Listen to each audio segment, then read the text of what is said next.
Hello, welcome to Hollywood Crime Scene. This is Rachel Fisher. Hi, this is Desi Jedeikin.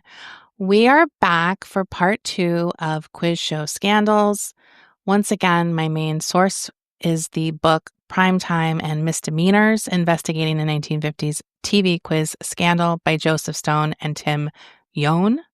So let's get started. Where we left off, we're in the 1950s, where basically every quiz game show is completely rigged to various degrees. The show 21 is trying to overcome its dud reputation and has decided they will cast a contestant to get viewers invested and then just give those handpicked contestants the answers to guarantee that they succeed. After a botched attempt with a good-looking popular contestant who unfortunately had integrity, producer Dan Enright goes a different route.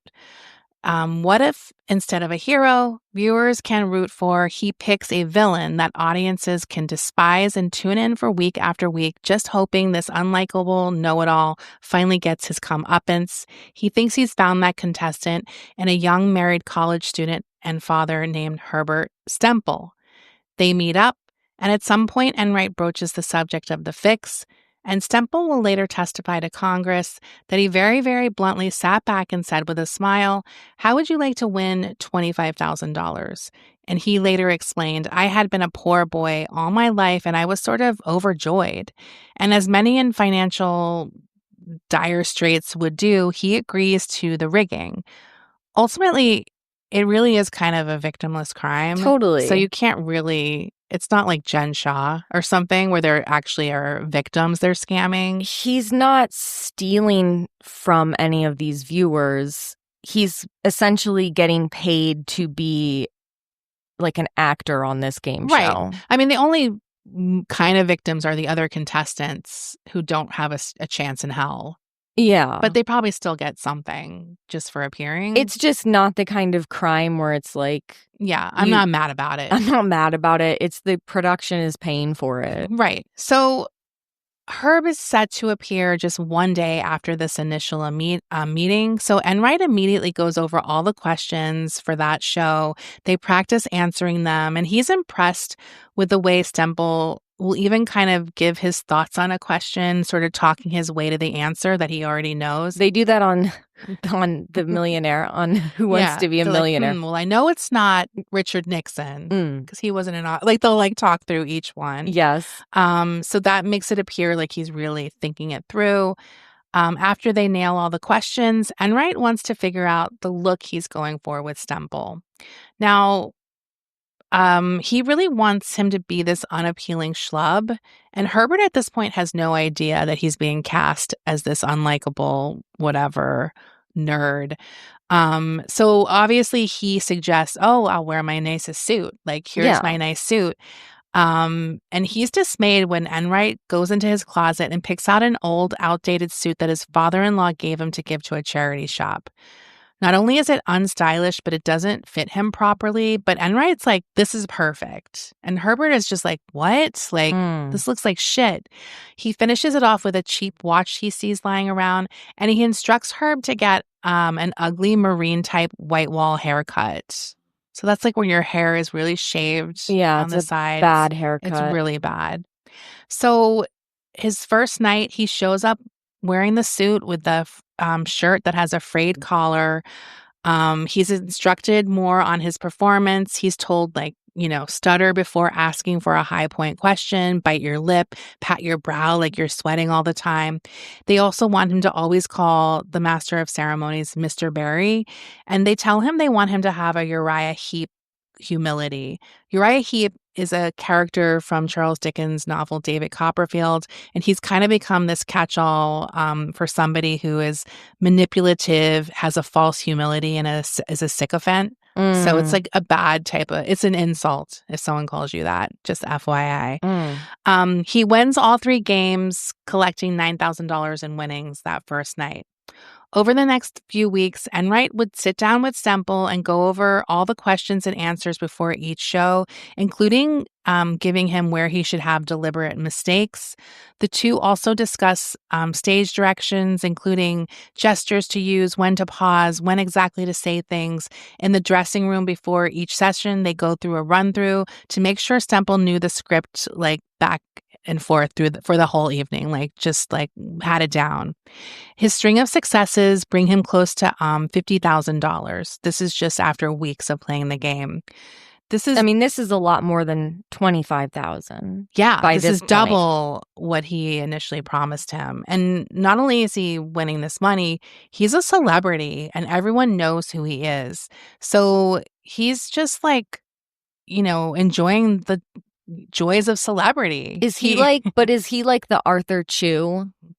I remember Arthur Chu. I do remember Arthur Chu. Was he hated while he was on the show or just when he was on Twitter? I can't remember. I can't remember totally. I have a vague idea that people thought he was just an annoying know-it-all when he was on Jeopardy, but that could be blending into how everyone on Twitter turned on him for some reason. I don't remember. I think he the just lore. was a know-it-all on Twitter too. And I think he had some truly bad takes. Right. That he got whatever slammed for. I don't know. I didn't watch it when he was on. Because people liked Ken Jennings when he was on. He was truly likable. Because he said, "What is a hoe?"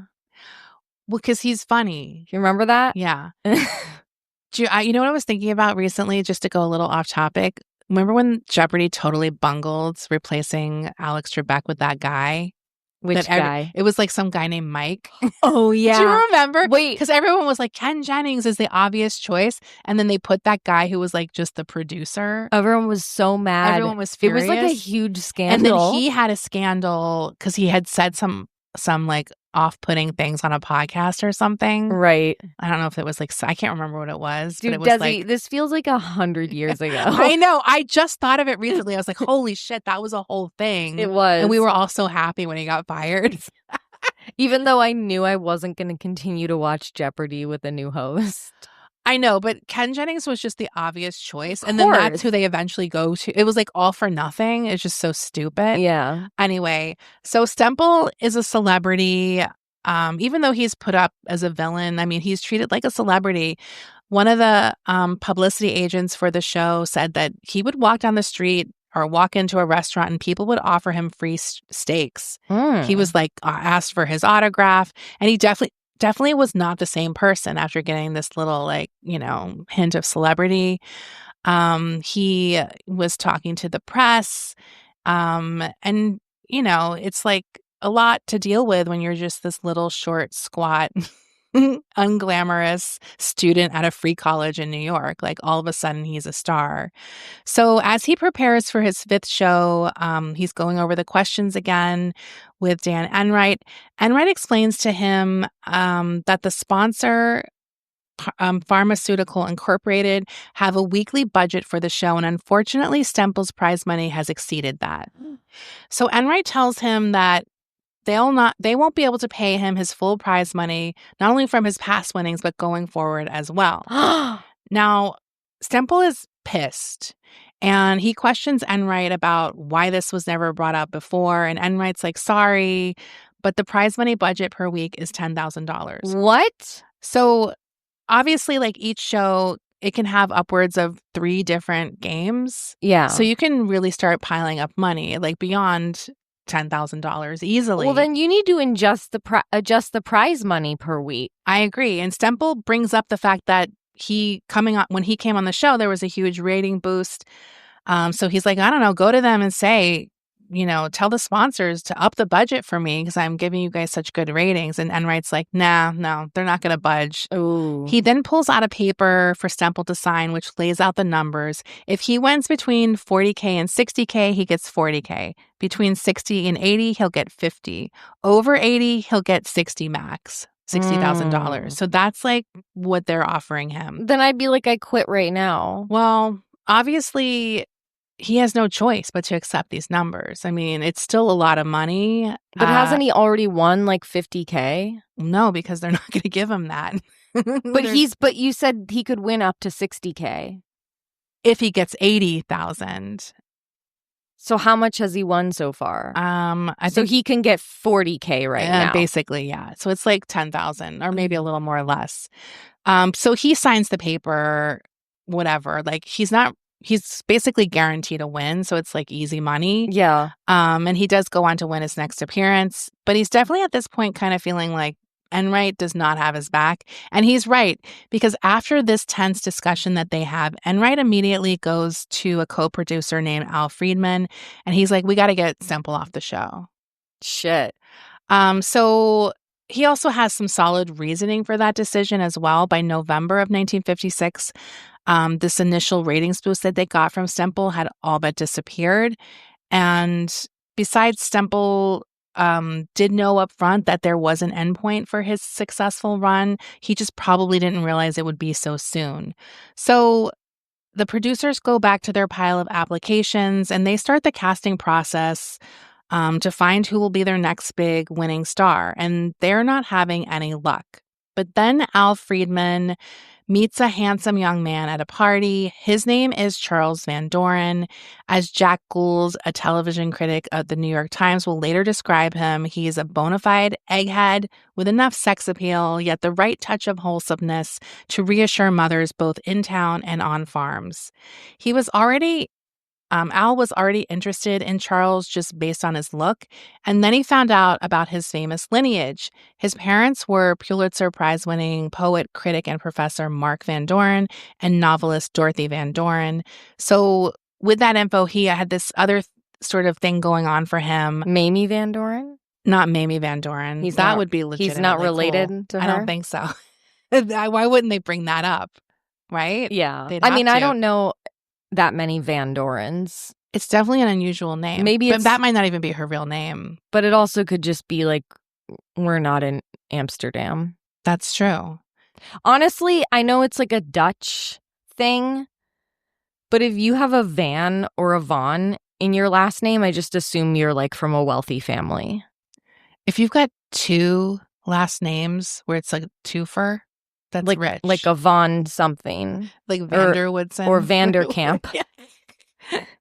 Or Vanderbeek. Yes. You just sound wealthy to me. It's definitely giving wealthy or in a highfalutin artsy community. Like you're mingling with upper crust. It's like a society bitch. Yes. Yeah, because that's what I was thinking. Like maybe you don't have money, but you're still in with the society it's set. Like, ooh, you have a Van name. Ooh, Van. Because you're right. If someone introduced me to someone named Van something, I'm like, oh, are they an heiress? Yeah. Did they get conned by Anna Telby? So he likes this because it also gives Charles this kind of narrative, a struggling English professor desperate to come out of his famed father's footsteps and prove himself. So Al is sure he has the one, and when Charles does show up to audition, he does quite well on his test. At that point, he still doesn't know that the show is rigged and what producers will soon be asking of him. On November 26, 1956, Friedman invites Van Doren to his apartment and basically tells him bluntly that Barry and Enright Productions want him to defeat Stemple for the good of the show. A series of dramatic tie games, which will obviously create a lot of high stakes, are going to be arranged for their first encounter. For the second show, Stemple will be told to make way for Van Doren and let him win. So Charles is kind of confused because no one knows these shows are rigged. So it's really shocking information. And he asks Friedman why he can't just beat Stemple fairly. And Friedman's like, that's impossible. Stemple was too knowledgeable. They don't call him the human computer for nothing. And rigging quiz shows is basically common practice. That's just how it's done. So nothing here is out of the ordinary. This is not about fair competition. These shows are just entertainment. Now, does Stemple get to keep the money he's already amassed? Yeah. Okay. Yeah, he does. So it's not like you can walk away with your money, but if you lose, you'll lose it all. No, that's the $64,000. That's the $64,000. I'm not sure. I think you can risk money here, but I think at some point you have it. Okay. I'm not exactly sure, though. Because I'd be pissed if they cast me for this and I amassed all this money and then like I lost to this other guy. Yeah, no, he definitely gets to keep it, because we'll get into that. And Friedman at this point is also worried about his own job because he's like, if I don't find this contestant, they're going to fire me. So he resorts to basically pleading with Charles, like, please, like, come on, do me a solid. Yeah. Please do it for me. And Van Doren later says that, quote, he also stressed the fact that by appearing on a nationally televised program, I would be doing a great service to the intellectual life, to teachers, and to education in general Why? by increasing public respect for the work of the mind through my performances. So while Van Doren certainly could use the cash, this higher purpose reasoning worked like a charm and he was in. He had to have his little, like, here's why it's actually good reason to kind of get along, get with the cheating. To show that not all Americans are stupid. Yeah, well, the next day, Friedman supplies him with a complete script to memorize, questions to answer, questions to miss, and it's to equal these points to amass for 3 tie games, and this will launch Van Doren's television career. Now, everything's a go, but adding to an extra element of the stress is the fact that this matchup will mark the first time that both contestants are on board with the deception, and they're basically producing a fully scripted episode, which will go down on November 28th, 1956. Neither one of these guys know the other one is also cheating. Oh my God. So during the show, another planned aspect is to heavily feature Van Doren's name and lineage, and that's to be harshly rubbed into Stempel's face. So it's constantly things like, Herb, do you dare risk $69,500 against this formidable new challenger?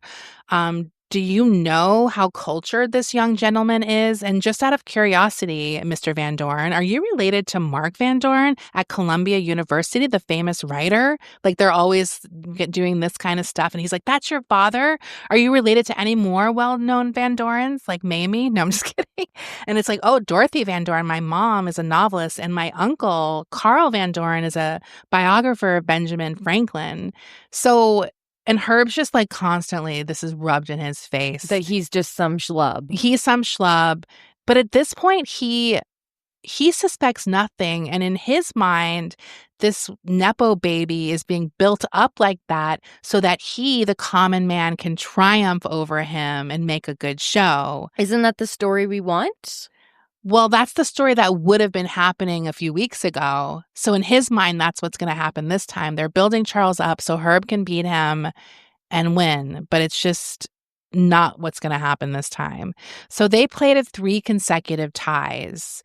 As the money builds and rolls over, obviously the suspense is off the charts. The show finally ends with no winner, and it's announced that both contestants will be returning next week. Now, the next day, the numbers are in, and it's the highest rated episode of 21 ever, with viewers actually increasing as the show went on and they kept tying. Van Doren is perfect, and though it's already been decided that he will obviously be the eventual winner, they work on how they're going to script this final episode where he does win. Ensign wants to do another show with 3 more ties, but Friedman's like, that's a little dicey. We've already had 3 ties, and 3 more will definitely cause a lot more suspicion. So they agree on a compromise that they're going to have a tie up top, and then Charles will, knock Stempel off the podium in round 2. Do you think they're also telling Stempel behind the scenes, like, you're doing great, buddy? Probably. I mean, we'll probably get into that next episode when we hear his testimony. Right. But yeah, I'm sure they're at least not, even if they're not being over the top, they're probably still like, great job. But, I'm sure he's starting to feel like something's happening. Yeah. So they want basically for the final round to up the suspense as much as possible. They want Stempel seemingly on his way to an easy victory, like being up almost 16-0 or something. Mm-hmm. And then their plan is to give him an easy question, one that everyone watching probably knows the answer to. So they're kind of giving them this feeling of superiority over him, and he'll get it wrong. And that'll allow this new hero to come from behind and take the win. The audience will be thrilled to see the takedown of this annoying schlub Nerd. Mm. Satisfying victory. Arthur Chu 1.0. Um, so not until the day before the second showdown does Enright break the bad news to Stemple, something that he had been dreading since Stemple regularly spoke about how his time on 21 was the greatest experience of his life. Um, Now, as I mentioned, he was definitely not completely clueless after the first three ties. Stemple, who had easily won all his previous contests, was becoming a little worried he might be on the outs, and his worst fears were about to be confirmed. On December 4th, when he makes his regular pre-show meeting with Enright, instead of going over the questions right away, Enright launches into a speech about ratings, showing Stemple how they spiked when he first appeared and then have been waning until the ties with Van Doren. Enright's like, see where I'm going with this? Then he very bluntly breaks the news to Stemple that the show needs a new champion, and Enright says, "You're going to have to go." He reminds Stemple that Stemple did agree to do everything he asked of him, and now he's asking him to lose. Now, Stemple is panicking at that point. He begs Enright to not give him the answers, just let him play Charles fair and square. And Enright's like, nah, like, this is the decision. Stemple then takes a more threatening tack, saying, what if I just decide to go up and answer all the questions correctly? There's nothing you can do. I've got nothing to lose. Mm. Enright disagrees, telling Stemple that he had thought this was only the beginning of their partnership. He tells Stemple he wanted to hire him as a head researcher on his other quiz shows, and saw him eventually becoming a TV producer to himself. To sweeten the deal further, he also says that Herb can become an ambassador for 21, making appearances on shows like The Tonight Show. He just needed to continue playing the game. Honestly, that's a pretty good deal for the time, because it's not like it's modern times, and if you have this like burst, this little 15 minutes of fame on a game show or reality show, like you can just do like become an Instagram influencer. Right. You need something more solid back in these days. Right. So, I mean, if he's being for real. Well, Stemple contemplates it all and eventually swallows his pride and agrees to lose. He's still incredibly bitter about it and embarrassed he has to lose to a man he thinks is objectively dumber than he is. To soften the blow to his ego, he tells a few people he is close to that he is being forced to take a dive, but no one took Stemple seriously. On the morning of his last show, promotions were airing featuring Jack Barry, the host, saying, tonight here on 21, Herbert Stemple, a 29-year-old GI college student, can win $111,500, the highest amount ever to be won on television. Stemple later remembers the spot, saying every few minutes an announcement would break in saying, is Herb going to win over $100,000 tonight? And I said, no, he's not going to win $100,000. He's going to take a dive. One thing he does do to save a little face is he ditches his forced slob look and shows up sharp for his final appearance. After the first tie, he prepares to lose the second round. Stemple very quickly takes the lead. He's up 16-0. He only needs to answer one easy 5-point question to add $42,000 to his total winnings. The question was, which movie won last year's Academy Award for Best Picture?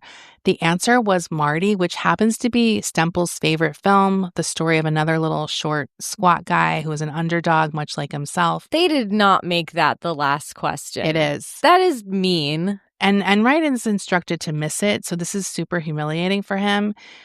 He answers on the waterfront. Oh my God. And Stemple's, scripted blunder leads to Van Doren going on to become the new 21 champion.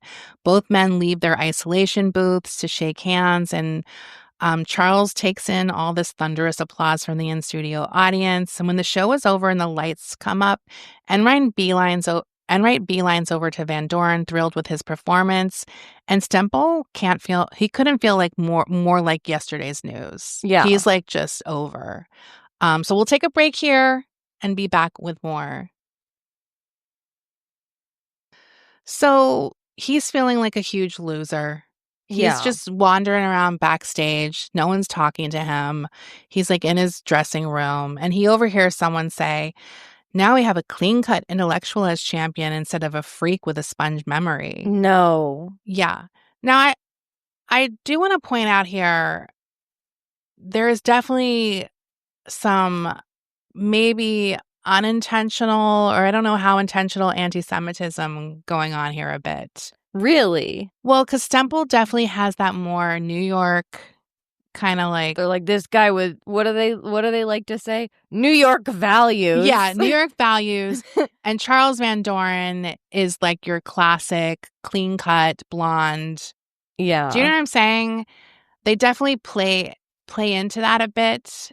Like he's this nebbish, schlubby annoying, guy. loud, boisterous.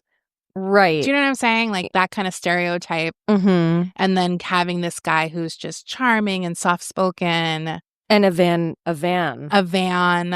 Doren. So it definitely is kind of like something to think about.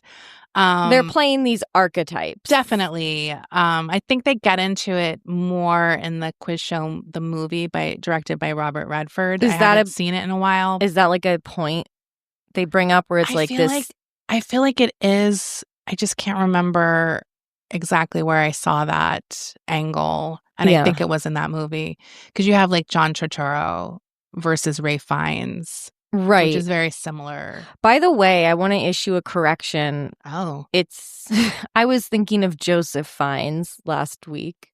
Oh. We were talking about how he was hot? Yeah. Oh. But Rafe is hot too. Ray is hot too, but for some reason, I was thinking of Joseph Fiennes because I was thinking of Shakespeare in Love. Oh. Not when he played Michael Jackson. Not when he played Michael Jackson in that British TV show. What happened to Joseph? Where is Joseph Fiennes? I don't know. He's fine. Yeah. Yeah, he's cute. I thought he was really hot as Shakespeare. I was not really, he wasn't really on my radar like that because I always was a huge fan of Rafe. I liked him. Rafe. His name is not Ray. It's Rafe? Yeah, his name is Ralph. It's not Ray? Wait, he's been around for like 30 years. I thought it was Ray Fine. Fiennes? Wait, there is an actor named Ray Fine, I think. No, I thought it was like the PH or because it looks like Ralph Fiennes. Yeah. I thought that was silent. No, it's Rafe. Well, because the F last name blends in. I agree. It's a weird... Wait, this is crazy. This is like when you thought Bonnie and Helen were sisters. No, this is even crazier because... When you said it before, I thought you just had a glitch. When you said Ray, that's why I didn't say anything. I thought you just I thought people, like, you're just blending the two together, like Ray Fiennes. Rafe Fiennes? Yeah. Rafe? Hold on a second. I need to look this up. Okay. This is huge breaking news to me, Desi. I just looked it up. You are correct. I am an idiot once again. Rafe. Well, why is it spelled? Is he Welsh? What is he? I don't know. That was really scary for me too. English. Because I was like, what if I am wrong? Because I really have never... I just know because I know. I never, investigated it. He comes from, a very pedigreed family. Oh, yeah. Well, at least I know his brother is Joseph. It's not Jafe. It's not Jafe Fiennes. He has a lot of famous siblings. He does? Magnus Fiennes, Martha Fiennes. You mean they have Wikipedia? They have Wikipedia entries. Sophie Fiennes, Hero Fiennes is his nephew, and his third cousin is Ranulph Fiennes, spelled Renafe. Renafe? Wait a minute. It's pronounced Renafe. No. It is pronounced Renafe. Wait, is that a common pronunciation for the LPH names? Not I've never, not in America. I've heard of. He's from Ipswich, England.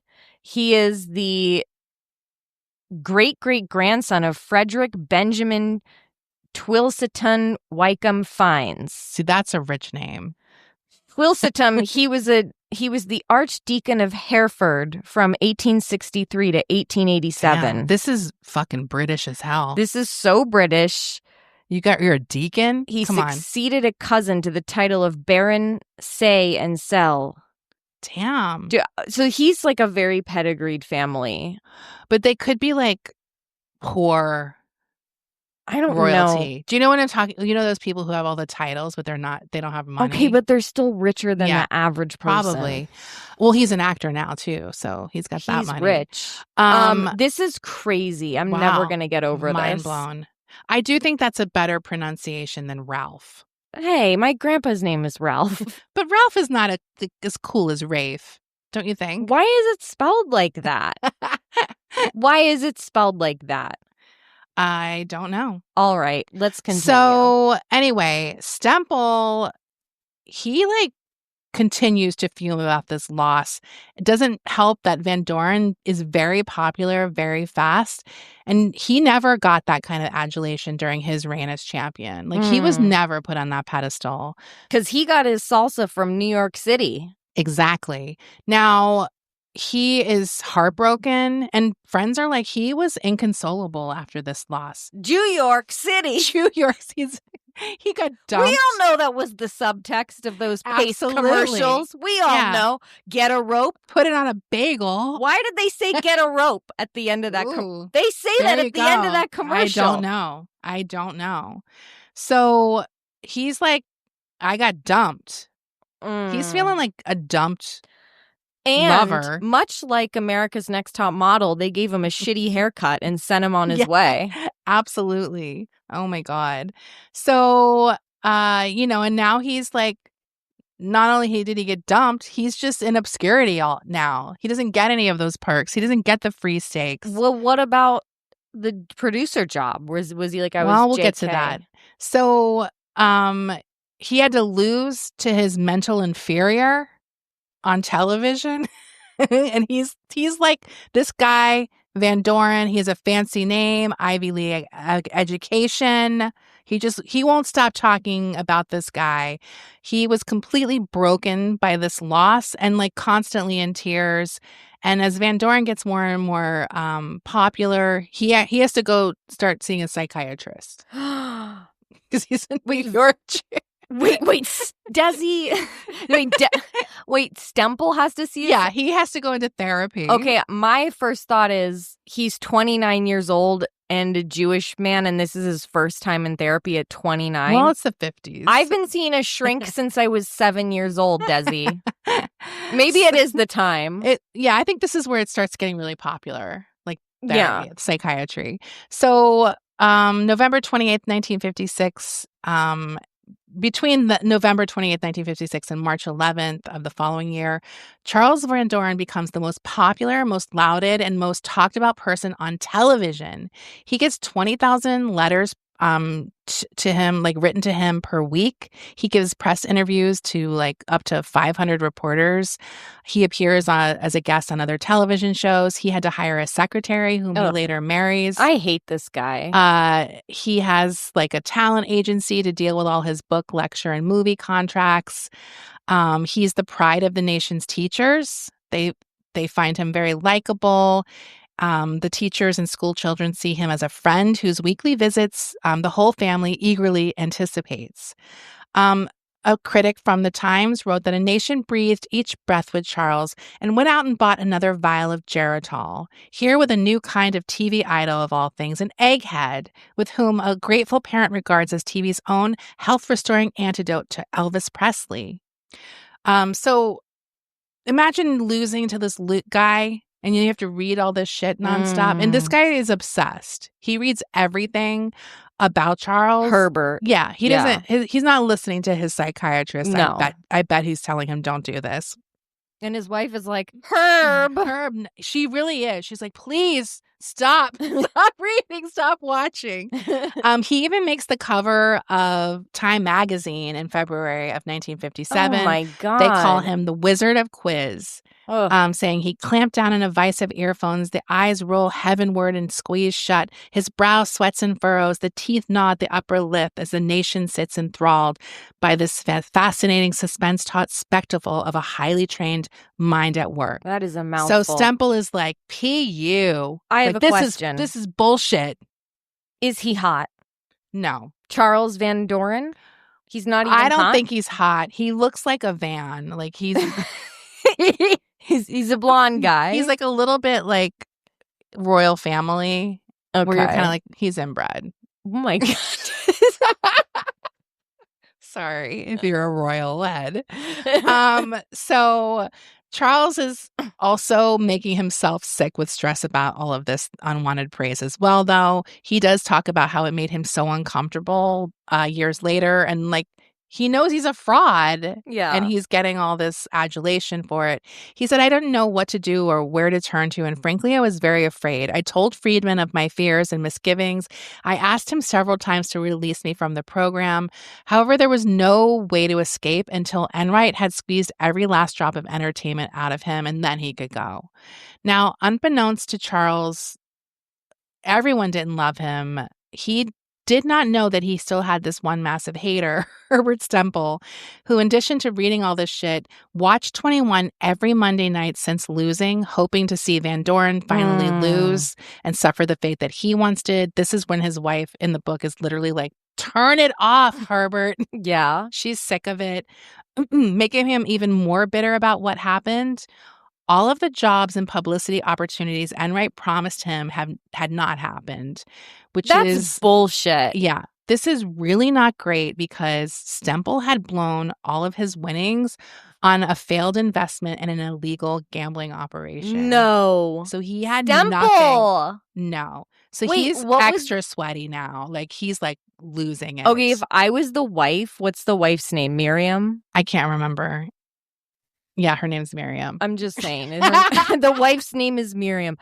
If I was Miriam, I would be like so mad. I would divorce him. Well, she probably doesn't know the truth, right? That he lost At this all their point, money? It's probably someone else did something. An illegal? Did he know it was an illegal gambling, or did he get scammed? I think he got a little scammed, but it's like a little bit, this is going to make us a lot of money. Ugh. So he doesn't even have the distinction of being the longest running winner anymore.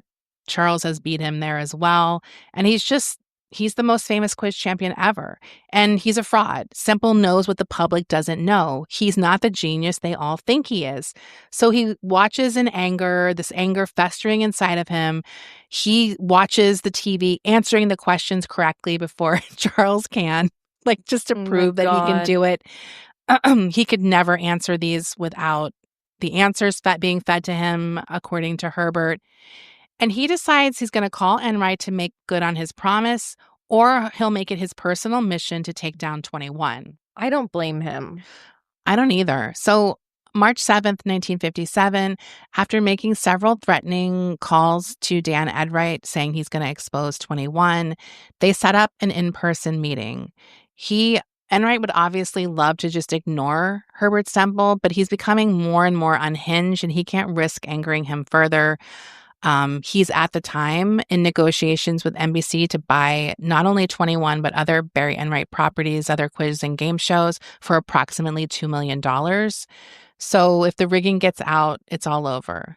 Now, we see that today with certain companies wanting to do mergers and having to kiss the ring. Just saying.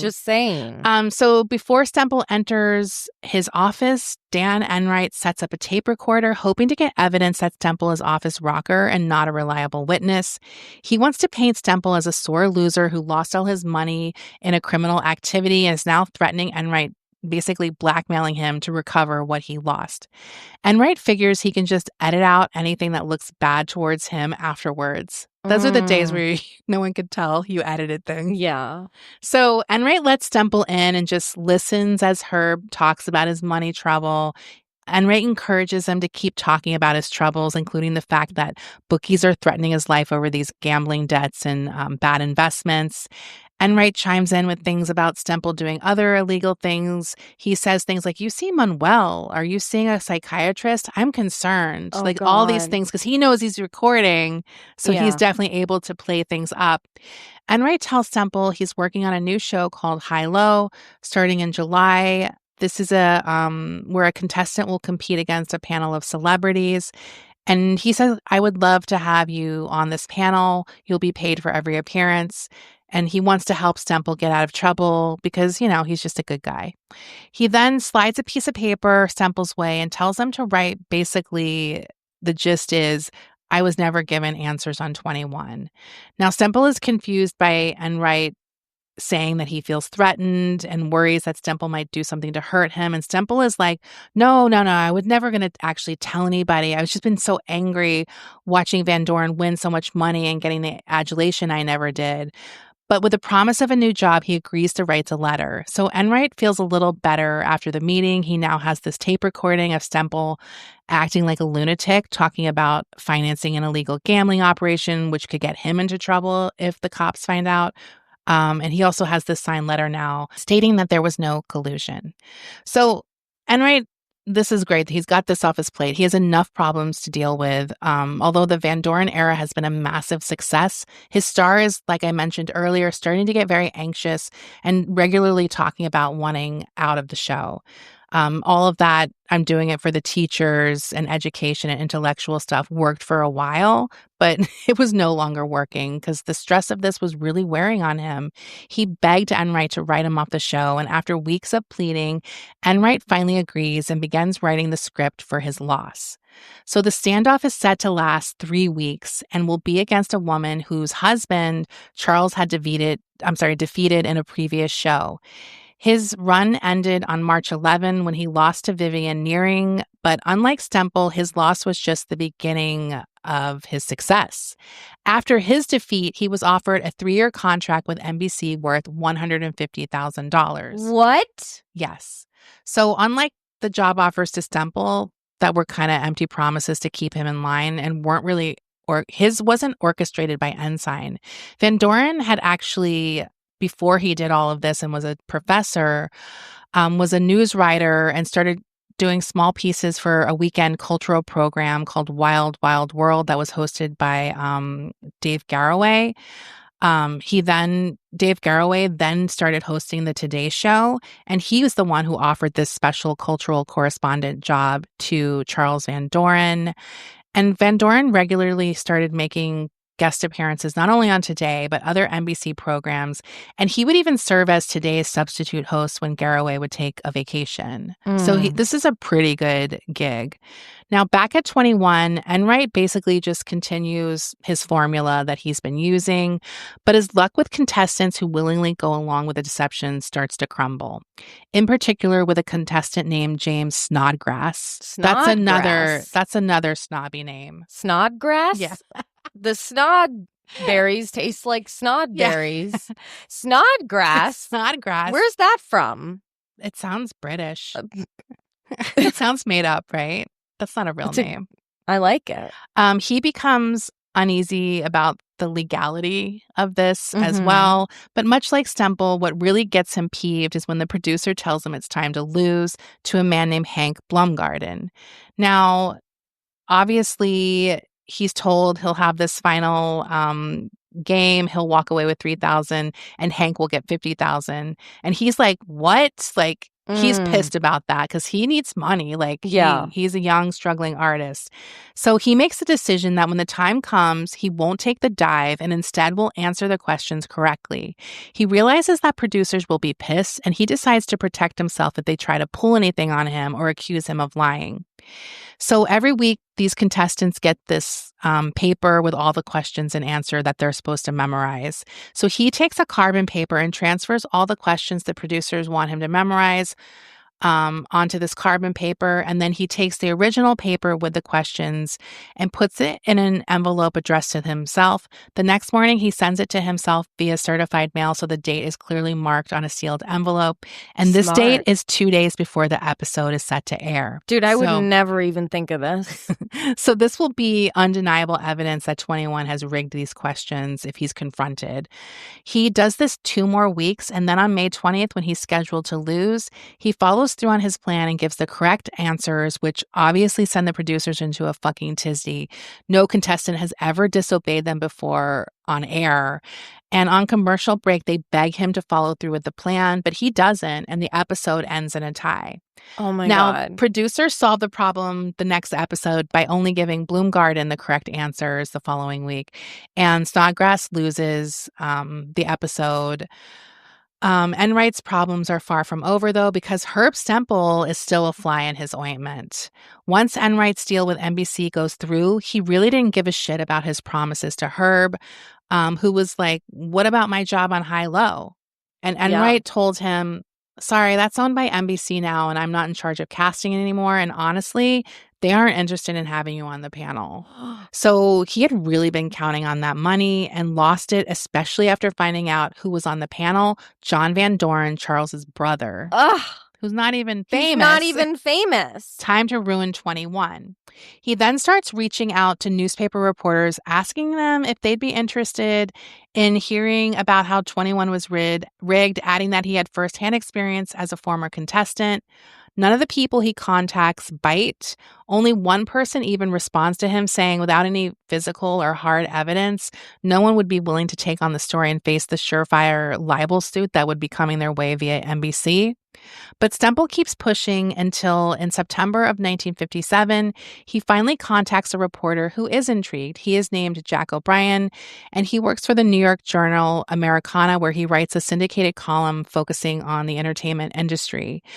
Herb calls Jack and tells him he is a former quiz show contestant who has an explosive story. Jack remembers Herb and agrees to talk.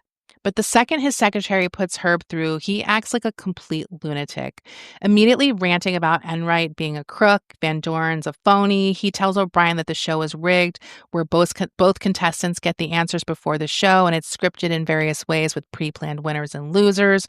Obviously, this is a very compelling story, but like those before him, O'Brien is kind of like, well, we need undeniable evidence, not Yeah. just your word, before we print a story like this.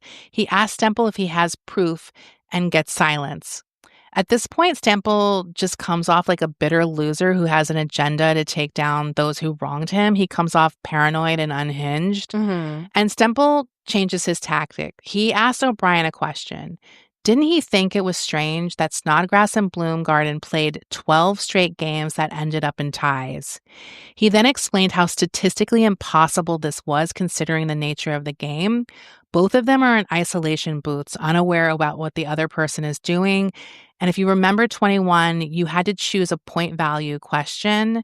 So they would have to always choose the same point value question each round, get them all right, and then somehow end up with the same points at the end that resulted in a tie.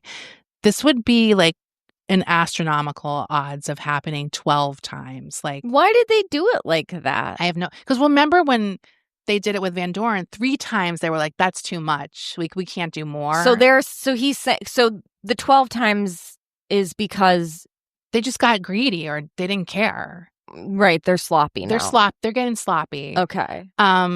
Or maybe that guy who's talked Ensign down was like, wasn't there anymore. I don't know, because that's crazy. And O'Brien did agree that was very strange. He tells Stempel he'll think it over and hangs up. He was still on the fence, like, can I trust this crazy guy?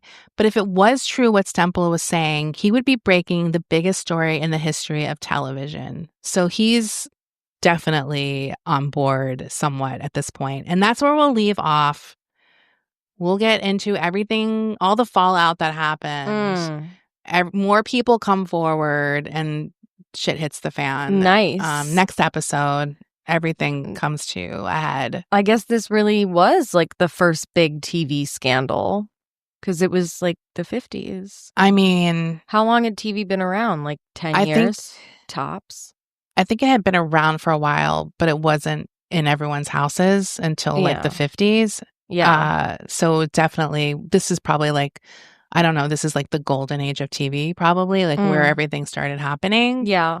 So it's definitely probably the first huge scandal just because it's so early. Yeah.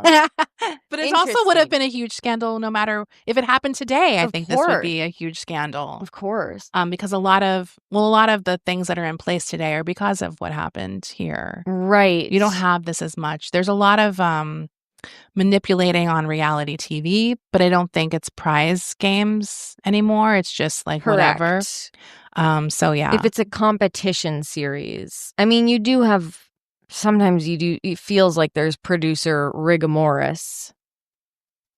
Yeah, I think they do the more subtle manipulations, like we know this guy's good at these questions. We'll just have this category. Right. Like that kind of stuff. But yeah, I don't know. And they definitely, I do know some people have auditioned for Jeopardy, and the casting is very intense. Like they are definitely looking for personalities, which hasn't changed. But yeah, I mean, that's fine, whatever. But I mean on stuff like Drag Race where you're just like, oh, that stuff. Somebody stays longer than they should, or the audience think they should stay. Or on Project Runway, you have like the same kind of things where you're like, this is producer involvement. I just saw something about Drag Race. I didn't look into it further. I just saw it and I had to go or something.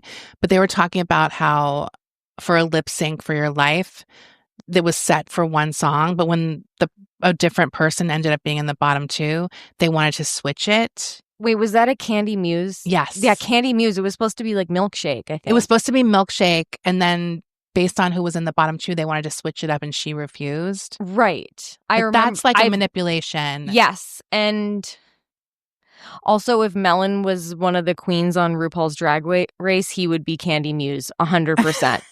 They have the same personality. Yeah, so that kind of manipulation definitely still happens in competition-based reality shows. Right. And you can always tell when there's favorites. Of course. Yeah, for sure. So yeah, that's all I got for today. Cool. Well, I'm looking forward to next week. Yeah. And we'll see you soon for the mini episode. Bye. Bye.